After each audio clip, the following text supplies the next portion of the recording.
en este plato de Espejo Público. Ministro, muy buenos días. Muy buenos días. ¿Qué tal está usted? Muy bien, muchas gracias. Bueno, pues lo primero, una valoración de estos aranceles, porque me ha sorprendido la lectura que hacía el ministro Óscar López, diciendo que, bueno, que esto nos va a hacer más fuertes como europeos.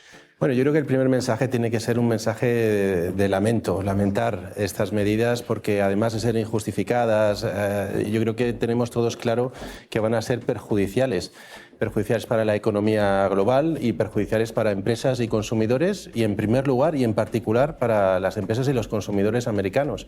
Teníamos hoy unas declaraciones del ministro alemán de Economía, el ministro Habeck, que decía que para los consumidores americanos no es el día de la liberación, sino el día de la inflación, y yo creo que va bien tirada esa declaración. Vamos a empezar, si le parece, por los consumidores europeos.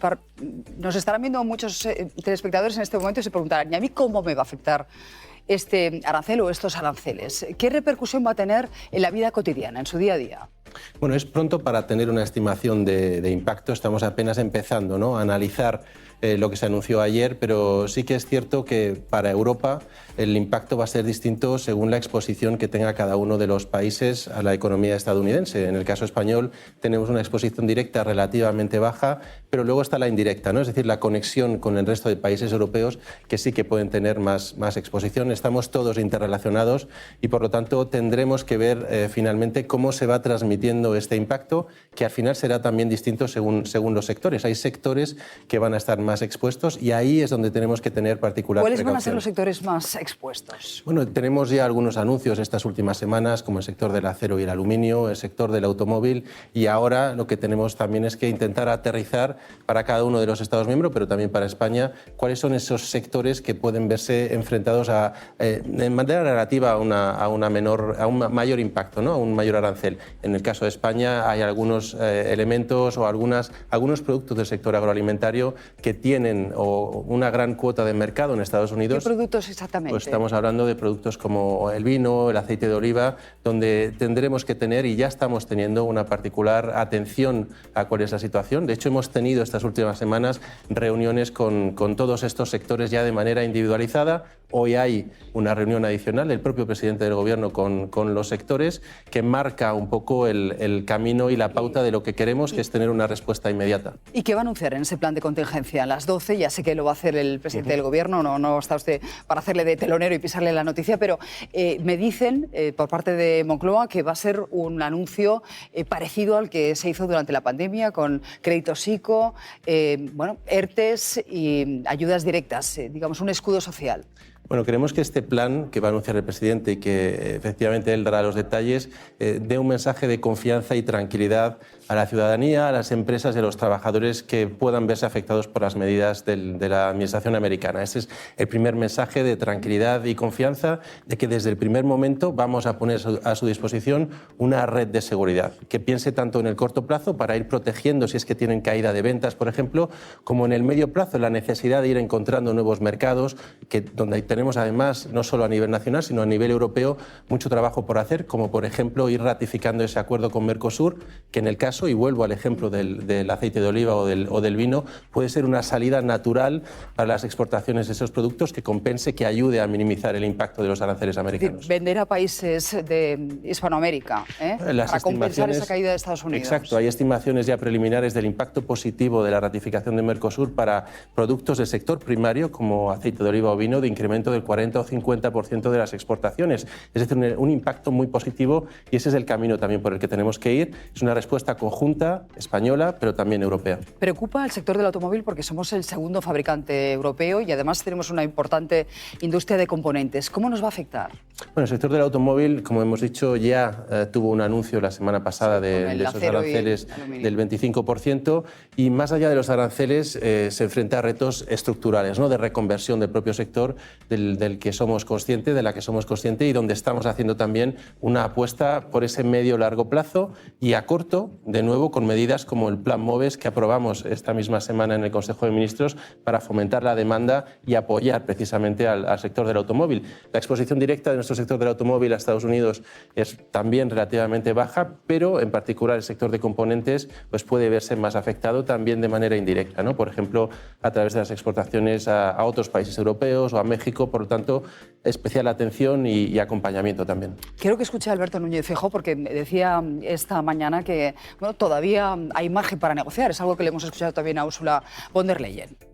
Por responsabilidad no debemos de renunciar a negociar una desescalada de los aranceles anunciados ayer. Porque Estados Unidos sigue siendo el primer país con más inversiones españolas. Mientras no se den las condiciones para esa negociación y esa desescalada, por supuesto, quien fija aranceles también tiene que estar dispuesto a recibirlos. ¿Hay margen para la negociación?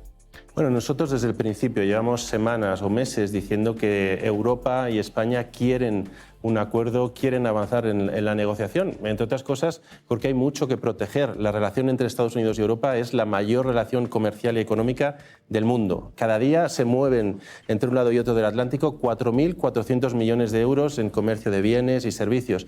Esto es lo que tenemos que proteger. Hay mucho que perder si no tenemos ese elemento de negociación. Si no llegamos a un acuerdo, el riesgo es muy grande. Por eso queremos negociar, por eso queremos seguir con esta actitud positiva y proactiva de entablar negociación y de llegar a un acuerdo. Dicho esto, por supuesto que no vamos a ser ingenuos. Tenemos las herramientas necesarias para responder y lo haremos si es que es necesario, si no se puede llegar a un acuerdo de manera justa y también proporcionada, como ya hemos venido anunciando, y de la mano de la Unión Europea y de nuestros socios. La suerte es que aquí no nos han dividido, ¿no? Lo digo porque si Trump hubiese jugado a poner aranceles a determinados países en lugar de a otros, favoreciendo, por ejemplo, a sus aliados, estoy pensando en Italia, eso hubiese generado un carajal, un caos importante en la Unión Europea, ¿no? Hubiese provocado una división de los miembros. Bueno, la unidad en la respuesta efectivamente es un elemento clave. Somos, lo dijo el presidente la semana pasada en su comparecencia, separados somos todos países pequeños de la Unión Europea, pero juntos somos un aliado y un socio fuerte que puede sentarse a la mesa de negociación y negociar de manera justa una solución equilibrada, ¿no? Y a eso tenemos que ir, a mantener esa unidad. Ha sido también el mensaje de la presidenta Ursula von der Leyen, la presidenta de la Comisión, esta misma mañana. ¿De dónde se sacan los números Donald Trump? Usted ha visto las tablas de la ley, esas con las que ha presentado la justificación, digamos, para los aranceles a los distintos países. Europa es el segundo después de China. ¿Son creíbles esos números? Bueno, tengo que decir que hemos estado todos intentando hacer ingeniería para encontrar el método de cálculo de esas cifras.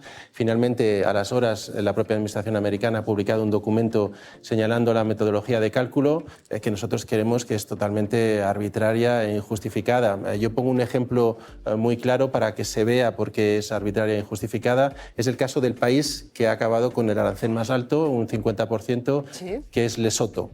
Es un país en desarrollo africano, un país muy vulnerable que está dentro de Sudáfrica, que no importa nada de Estados Unidos porque es un país pobre y por lo tanto tiene un elevado déficit comercial con Estados Unidos en términos relativos. Y por no importar nada, lo que tiene es un arancel del 100%, que luego, del 100%, que luego lo simplifican porque a todos los han dividido por dos y lo pasan al 50% porque dicen que son benévolos, son aranceles recíprocos benévolos. Pues esta es la forma de cálculo donde además las exportaciones que tiene este país a Estados Unidos no se pueden relocalizar en Estados Unidos porque son principalmente materiales preciosos, en este caso diamantes, ¿no? Esto es el elemento de arbitrariedad, es un único ejemplo. Otro sería esa tarifa de 10% que han puesto base para todo el mundo, ¿no? Son pues yo creo que difíciles de explicar y de entender y por lo tanto de justificar.